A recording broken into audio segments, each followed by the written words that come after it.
भगवान की जय, बोल विष्णु भगवान की जय, बोल पार्वती माता की जय, बोल लक्ष्मी माता की जय, बोल गणेश भगवान की जय।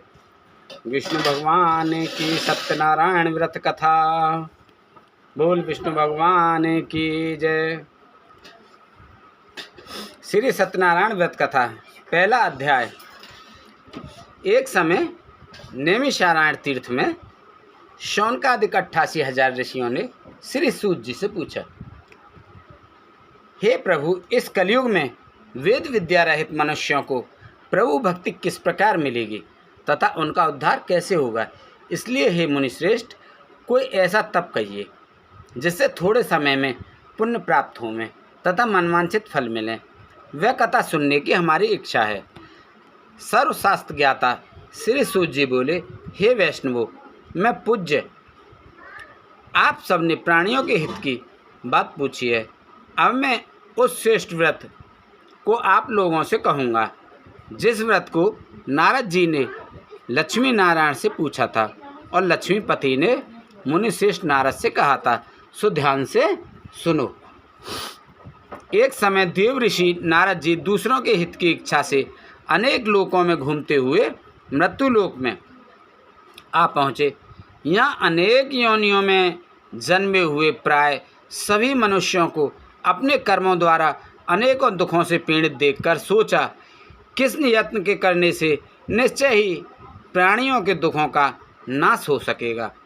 ऐसा मन में सोचकर विष्णु लोक को गए। वहाँ श्वेत वर्ण और 4 भुजाओं वाले देवों के देव नारायण, जिनके हाथों में शक्र चक्र गदा और पद्म थे और वरमाला पहने हुए थे, को देखकर स्तुति करने लगे। हे भगवान, आप अत्यंत शक्तिशाली, शक्ति से संपन्न हैं। मन तथा वाणी भी आपको नहीं पा सकते। आप आदि, मध्य और अंत नहीं हैं। निर्गुण स्वरूप, सृष्टि के आदि भूत व भक्तों के दुखों को नष्ट करने वाले हो, आपको नमस्कार है। नारद जी से इस प्रकार की स्तुति सुनकर विष्णु भगवान बोले, हे मुनिश्रेष्ठ, आपके मन में क्या है? आपका किस काम के लिए आगमन हुआ है? निसंकोच कहो। हे मुनिश्रेष्ठ, तब नारद जी बोले, मृत्युलोक में सब मनुष्य जो अनेक योनियों में पैदा होकर अपने अपने कर्मों के द्वारा अनेक प्रकार के दुखों से दुखी हो रहे हैं। हे नाथ, मुझ पर दया रखते हो तो बताइए कि उन मनुष्यों के सब दुख थोड़े से ही प्रयत्न से कैसे दूर हो सकते हैं। श्री भगवान जी बोले, हे नारद, मनुष्यों की भलाई के लिए तुमने बहुत ही अच्छी बात पूछी है। जिस काम के करने से मनुष्य मोह से छूट जाता है, वह मैं कहता हूँ। सुनो, बहुत पुण्य देने वाला स्वर्ग तथा मृत्युलोक दोनों में दुर्लभ एक उत्तम व्रत है। आज मैं प्रेमवश होकर तुमसे कहता हूँ। सत्यनारायण का ये व्रत अच्छी तरह विधि पूर्वक करके मनुष्य आयु पर्यंत यहाँ सुख भोग कर मरने पर मोक्ष को प्राप्त होता है। श्री भगवान के वचन सुनकर नारद मुनि बोले कि उस व्रत का क्या फल है और क्या इसका विधान है? किसने यह व्रत किया है और किस दिन यह व्रत करना चाहिए? विस्तार से कहिए। भगवान बोले, दुख शोक आदि को दूर करने वाला, धन धान को बढ़ाने वाला, सौभाग्य तथा संतान को देने वाला, यह व्रत सब स्थानों पर विजय प्राप्त करने वाला है। भक्ति और श्रद्धा के साथ किसी भी दिन मनुष्य श्री सत्यनारायण की प्रातः या सायंकाल समय ब्राह्मणों बंधुओं के साथ धर्मपरायण होकर पूजा करे। भक्ति भाव से नैवेद्य केले का फल, घी, दूध, दही और गेहूं का चूर्ण सवाया लेवे। गेहूं के अभाव में साठी का चूर्ण, शक्कर तथा गुड़ ले और सब भक्षण योग्य पदार्थ जमा करके भगवान को अर्पण कर देवे तथा बंधुओं सहित ब्राह्मणों को भोजन करावे। पश्चात स्वयं भोजन करे। नृत्य, गीत, भजन आदि का आचरण कर सत्यनारायण भगवान का स्मरण करके समय व्यतीत करे। इस तरह व्रत करने पर मनुष्य की इच्छा निश्चय पूरी होती है। विशेषकर कली काल में भूमि पर यही मोक्ष का सरल उपाय है। इस श्री प्रथम अध्याय समाप्त। दूसरा अध्याय शुरू। सूत जी बोले, हे ऋषियों, जिसने पहले समय में इस व्रत को किया है उसका इतिहास कहता हूँ, ध्यान से सुनो। सुंदर काशीपुरी नगरी में एक अत्यंत निर्धन ब्राह्मण रहता था। वह भूख और प्यास से बेचैन हुआ नित्य पृथ्वी पर घूमता था। ब्राह्मणों से प्रेम करने वाले भगवान ने ब्राह्मण को दुखी देखकर बूढ़े ब्राह्मण का रूप धर उसके पास जा आदर के साथ पूछा, हे विप्र, नित्य दुखी हुआ पृथ्वी पर क्यों घूमता है? हे श्रेष्ठ ब्राह्मण, यह सब मुझसे कहो, मैं सुनना चाहता हूँ। ब्राह्मण बोला, मैं निर्धन ब्राह्मण हूँ, भिक्षा के लिए पृथ्वी पर फिरता हूँ। हे भगवान, यदि आप इसका उपाय जानते हो तो कृपा कर करो, सारी आप मुझसे कहो। वैद्य ब्राह्मण बोला कि सत्यनारायण भगवान मनवांचित फल देने वाले हैं, इसलिए मैं ब्राह्मण तू उनका पूजन कर, जिसके करने से मनुष्य सब दुखों से मुक्त हो जाता है। ब्राह्मण को व्रत का सारा विधान बताकर बूढ़े ब्राह्मण का रूप धरने वाले श्री सत्यनारायण भगवान अंतर्ध्यान हो गए। जिस व्रत को व्रत ब्राह्मण ने बतलाया है मैं उसको करूँगा। यह निश्चय करने पर उसे रात में नींद भी नहीं आई और वह सवेरे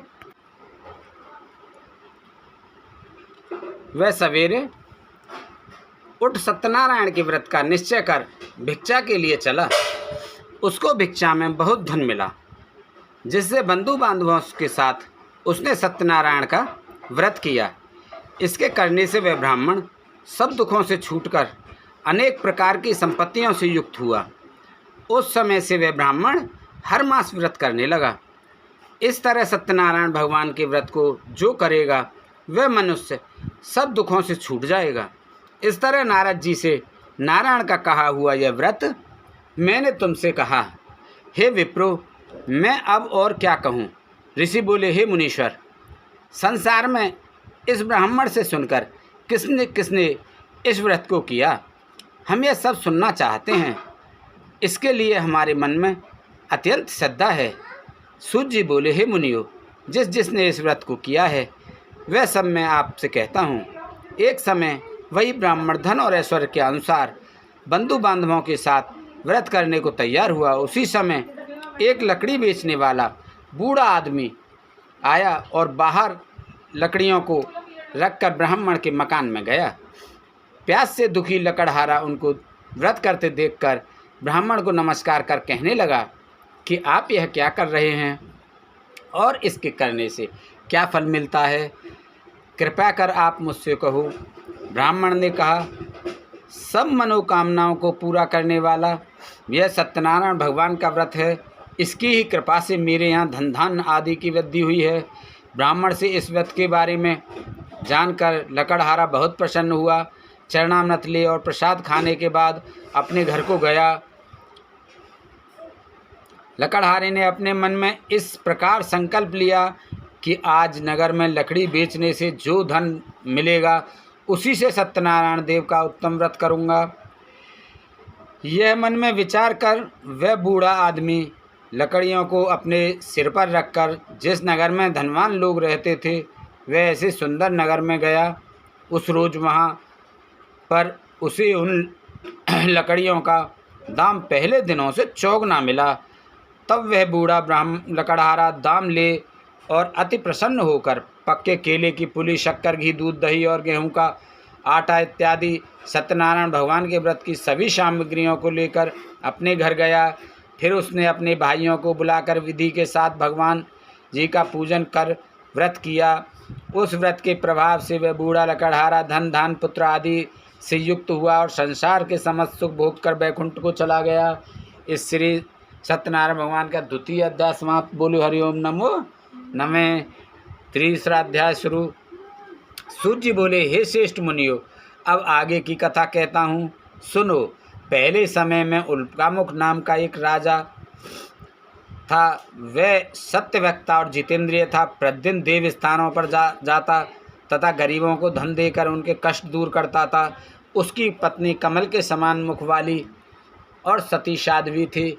भद्रशिला नदी के तट पर उन दोनों ने श्री सत्यनारायण का व्रत किया। उस समय वहाँ एक साधु वैश्य आया। उसके पास व्यापार के लिए बहुत सा धन था। वह नाव को किनारे पर ठहरा कर राजा के पास आ गया और राजा को व्रत करते हुए देखकर विनय के साथ पूछने लगा, हे राजन, भक्ति युक्त चित्त से यह आप क्या कर रहे हैं? मेरी सुनने की इच्छा है, सो आप यह मुझे बताइए। राजा बोला, हे साधु, अपने बांधवों के साथ पुत्रादि की प्राप्ति के लिए यह महाशक्तिमान सत्यनारायण भगवान का व्रत व पूजन किया जा रहा है। राजा के वचन सुनकर साधु आदर से बोला, हे राजन, मुझसे इसका सब विधान कहो, मैं भी आपके कथनानुसार इस व्रत को करूँगा। मेरे भी कोई संतान नहीं है और इससे निश्चय ही होगी। राजा से सब विधान सुन व्यापार से निवृत्त हो वह आनंद के साथ घर गया। साधु ने अपनी स्त्री से संतान देने वाले उस व्रत का समाचार सुनाया और कहा कि जब मेरे संतान होगी तब मैं इस व्रत को करूँगा। साधु ने ऐसे वचन अपनी स्त्री लीलावती से कहे। एक दिन उसकी स्त्री लीलावती पति के साथ आनंदित हो सांसारिक धर्म में प्रवृत्त होकर सत्यनारायण भगवान की कृपा से गर्भवती हो गई और 10वें महीने में उसने एक सुंदर कन्या को जन्म दिया। दिनों दिन वह कन्या इस तरह बढ़ने लगी जैसे शुक्ल पक्ष का चंद्रमा बढ़ता है। कन्या का नाम लीलावती रखा गया। तब लीलावती ने मीठे शब्दों में अपने पति से कहा कि आपने संकल्प किया था कि भगवान का व्रत करूँगा, अब आप उसे करिए। साधु बोला, हे प्रिय, इसके विवाह पर करूँगा। इस प्रकार अपनी पत्नी को आश्वासन दे वह नगर को गया। कलावती पितृगृह में वृद्धि को प्राप्त हो गई। साधु ने जब नगर में सखियों के साथ अपनी पुत्री को देखा तो तुरंत दूत बुलाकर कहा कि पुत्री के वास्ते कोई सुयोग्य वर देखकर लाओ। साधु की आज्ञा पाकर दूत कंचन नगर को पहुंचा और वहां पर बड़ी खोज और देखभाल के कर लड़की के लिए सुयोग्य वणिक पुत्र को ले आया। उस सुयोग्य लड़के को देखकर साधु ने अपने बंधु बांधवों सहित प्रसन्नचित्त अपनी पुत्री का विवाह उसके साथ कर दिया। किंतु दुर्भाग्य से विवाह के समय भी उस व्रत को करना भूल गया। तब भी श्री भगवान क्रोधित हो गए और श्राप दिया कि तुम्हें दारुण दुख प्राप्त होगा। अपने कार्य में कुशल साधु बनिया जमाता सहित समुद्र के समीप स्थित रतनपुर नगर में गया और वहां दोनों ससुर जमाई चंद्रकेतु राजा के उस नगर में व्यापार करने लगे। एक रोज भगवान सत्यनारायण की माया से प्रेरित कोई चोर राजा का धन चुराकर भागा जा रहा था, किंतु राजा के दूतों को आता देखकर चोर ने घबराकर भागते हुए राजा के धन को वहीं चुपचाप रख दिया जहां वो ससुर जमाई ठहरे हुए थे। जब दूतों ने उसे उस साधु के वैश्य के पास राजा के धन को रखा देखा तो वे दोनों को बांध कर ले गए और प्रसन्नता से दौड़ते हुए राजा के समीप जाकर बोले, यह दो चोर हम पकड़ कर लाए हैं, कृपया आज्ञा दें। तब राजा की आज्ञा से उनको कठोर कारावास में डाल दिया और उनका सब धन छीन लिया। सत्यनारायण भगवान के श्राप के द्वारा उनकी पत्नी भी घर पर बहुत दुखी हुई और घर पर जो धन रखा था चोर चुरा कर ले गए। शरीर व मानसिक पीड़ा तथा भूख प्यास से अति दुखित हो अन्न की चिंता में कलावती एक ब्राह्मण के घर गई। वहाँ उसने सत्यनारायण भगवान का व्रत होते देखा, फिर कथा सुनी तथा प्रसाद ग्रहण कर रात को घर आई। माता ने कलावती से कहा, हे पुत्री, अब तक कहाँ रही? वह तेरे मन में क्या है? कलावती बोली, हे माता, एक ब्राह्मण के घर श्री सत्यनारायण भगवान का व्रत देखा है। कन्या के वचन सुनकर लीलावती भगवान के पूजन की तैयारी करने लगी।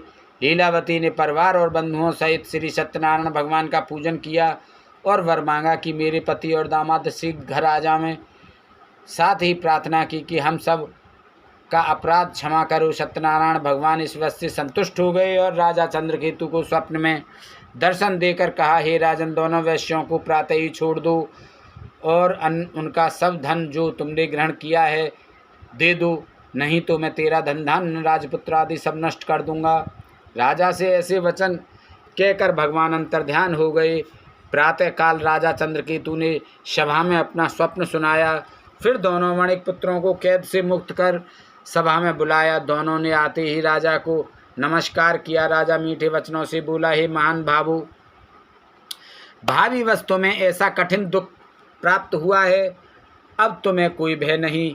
ऐसा कहकर राजा ने उनको नए नए वस्त्राभूषण पहनाए तथा उनका जितना धन लिया था उससे दुगना धन देकर आदर सहित विदा किया। दोनों वैश्य अपने घर को चल दिए। इसलिए तीसरा अध्याय समाप्त। बोले हरिओम नमो नमः। चौथा अध्याय। सूत जी बोले, वैश्य ने मंगलचार करके यात्रा आरंभ की और अपने नगर को चला। उनके थोड़ी दूर निकलने पर दंडी वेशधारी सत्यनारायण ने उनसे पूछा, हे साधु, तेरी नाम में क्या है?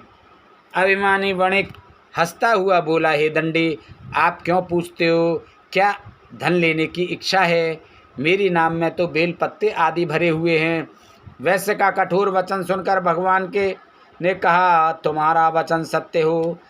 दंडी ऐसा कहकर वहाँ से कुछ दूर जाकर बैठ गए।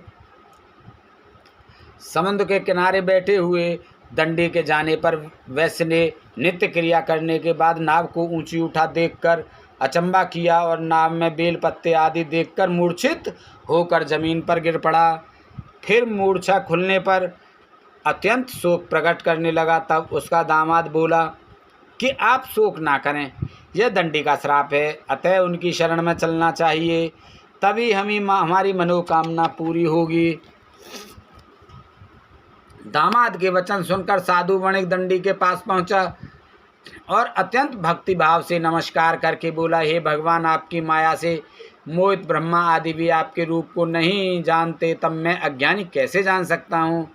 आप प्रसन्न होइए, मैं सामर्थ्य के अनुसार आपकी पूजा करूँगा। मेरी रक्षा करो और पहले के समान नौका में धन भर दो।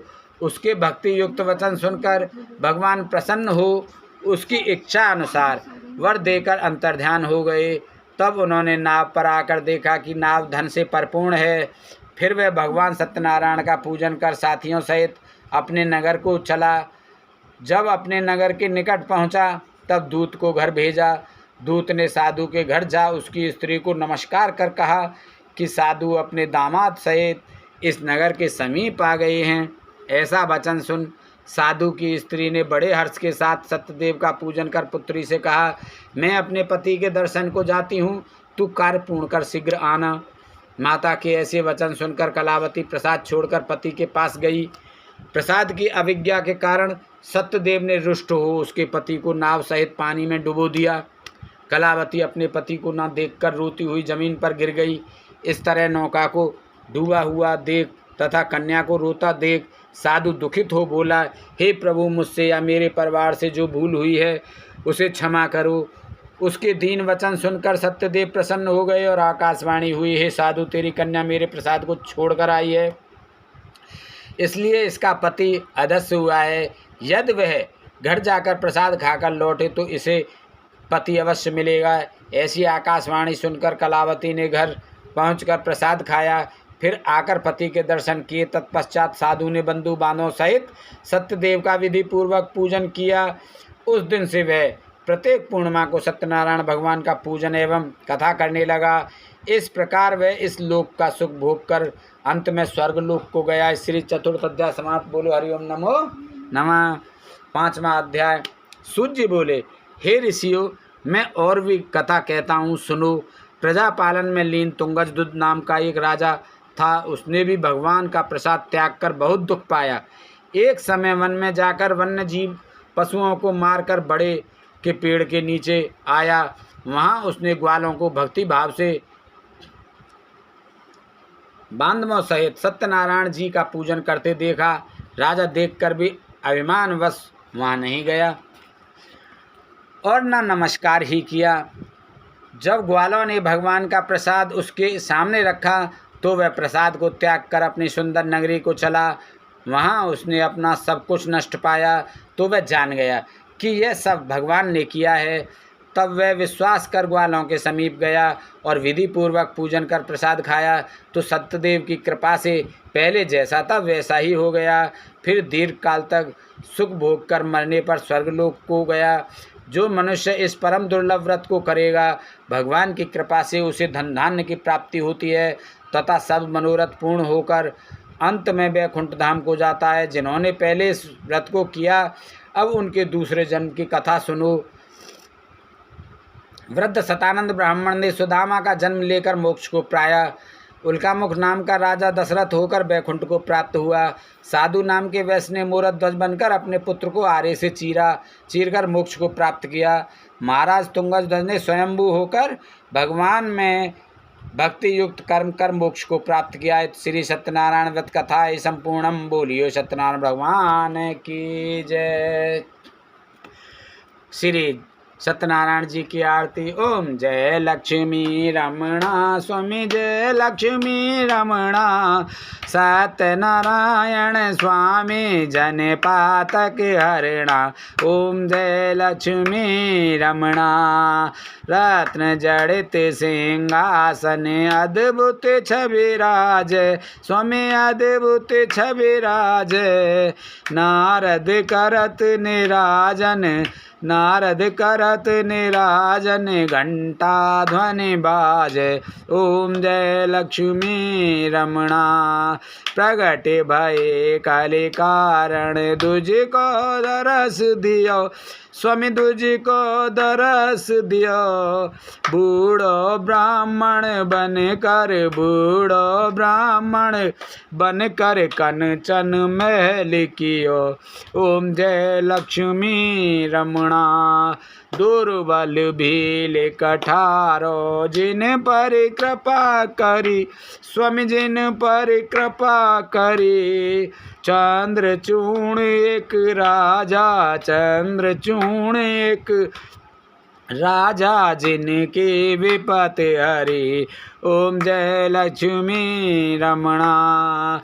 वैस मनोरथ पायो, सेदा तज दीनी, प्रभु सेदा तज दीनी। सो फल भोगो प्रभु जी, सो फल भोग्यो प्रभु जी, फिर अस्तुत कीनी। ओम जय लक्ष्मी रमणा। भाव भक्ति के कारण छिन छिन रूप धरो, स्वामी छिन छिन रूप धरो। सदा धारण कीने, सदा धारण कीने, तिनको काज सरो। ओम जय लक्ष्मी रमणा। ग्वाल बाल संग राजा, वन में भक्ति करे, स्वामी वन में भक्ति करे। मन वांछित फल दीनो, मन वांछित फल दीनो, दीन दयाल हरि। ओम जय लक्ष्मी रमणा। चढ़त प्रसाद सवायो, कदली फल मेवा, स्वामी कदली फल मेवा। धूप दीप तुलसी से, धूप दीप तुलसी से, राजी सत्य देवा। ओम जय लक्ष्मी रमणा। श्री सत्यनारायण जी की आरती। जो कोई नर गावे प्रभु, जो कोई नर गावे। कहत शिवानंद स्वामी भजत हरि हरि, स्वामी मन वांछित फल पावे। ओम जय लक्ष्मी रमणा। जय लक्ष्मी रमणा। ओम जय लक्ष्मी रमणा। स्वामी जय लक्ष्मी रमणा। सत्यनारायण स्वामी, सत्यनारायण स्वामी जन पातक हरणा। ओम जय लक्ष्मी रमणा। बोल सत्यनारायण स्वामी की जय। बोल विष्णु भगवान की जय। बोल गणेश भगवान की जय। बोल हनुमान बाबा की जय। बोल शंकर भगवान की जय। बोल पार्वती माता की जय। बोल लक्ष्मी माता की जय। धर्म की जय हो, धर्म की जय हो। अधर्म का नाश हो, अधर्म का नाश हो। विश्व का कल्याण हो, विश्व का कल्याण हो। प्राणियों में सद्भावना हो, प्राणियों में सद्भावना हो। हर हर महादेव शंभो।